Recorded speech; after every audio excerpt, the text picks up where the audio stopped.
Here's the truth. Not all real estate markets are created equal. And if you're in the wrong market, you're fighting an unnecessary uphill battle. In this video, I'm going to give you my bulletproof formula to choosing the right markets, the ones that consistently produce over $20,000 average profit per deal. Hey, if you're new here, my name is James Hodges, and I built a multi-million dollar wholesaling business in less than 2 years. And this channel is all about showing you the behind the scenes of what it takes to build a 7-figure wholesaling operation. So make sure you hit the subscribe button so you don't miss out on future videos. Now, let's dive in. When I first got started, every guru told me just start in your own backyard. But here's the problem.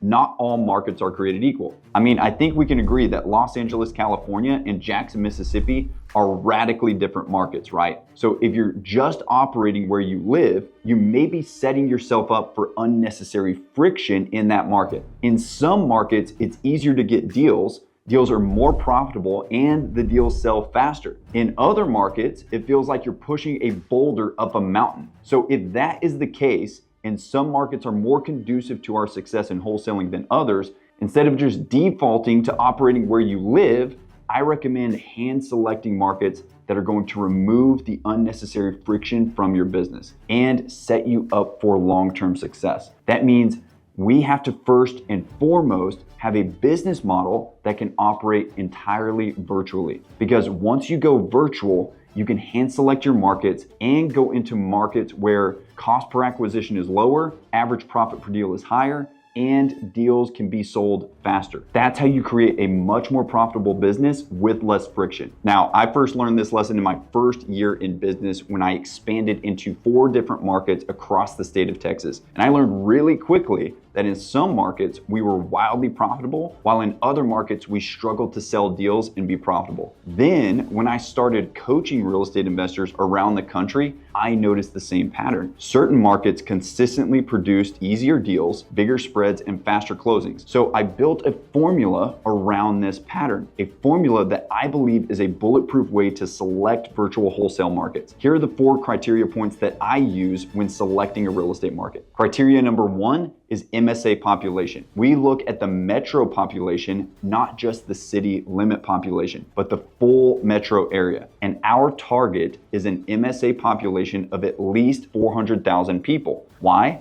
Because the smaller the market, the fewer the transactions. That means less demand, slower deal flow, and less scalability. Now, if you want to consistently close multiple deals every month as well, you need a large enough market to support that volume. Criteria number 2 is median home price. And our target range is a median home price between $200,000 and $400,000. Now, if we go below $200,000 on the median home price, the margins are thin and there's less profit to go around for all parties. On the other side, if we go above $400,000 on the median home price, we are dealing with more sophisticated sellers, which means that it's going to be harder to get deals on the front end, so our marketing costs explode. Sometimes it could take as much as $7,000 to $9,000 in marketing spend just to land a deal in some of those markets. So that's why I found the sweet spot on the median home price to be between $200,000 and $400,000. This ensures our acquisition costs stay low and we're able to maintain an average profit per deal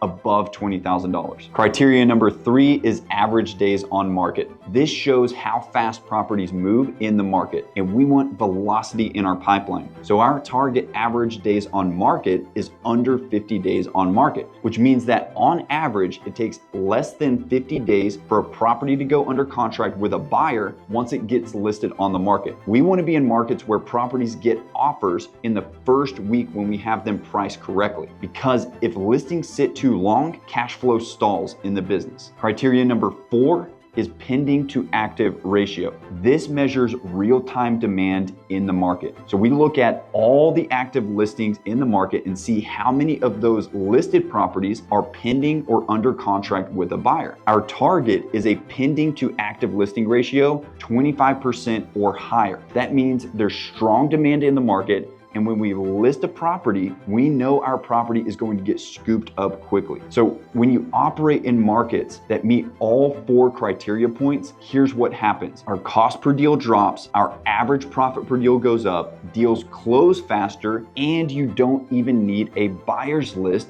because you're able to use the MLS to sell your deals. Every time I've applied this formula, I've gotten deals under contract within 2 weeks of entering a new market. And our average profit per deal stays above $20,000. It's as close to bulletproof as it gets for selecting wholesale markets. Now, if you want the exact systems, contracts, and scripts that we use to run our 7-figure wholesale business, it's all inside my book, Million Dollar Wholesaler. Normally, the book is $25 on Amazon, which is an absolute steal. But right now you can grab it through the link below this video for just $4.95. This is the complete playbook that I use to build a 7-figure wholesaling business from scratch. And it's the same system we use today to close multiple deals every single week. So click the link in the description, grab your copy for $4.95 and start scaling your business today. And don't forget to subscribe for more weekly strategies just like this.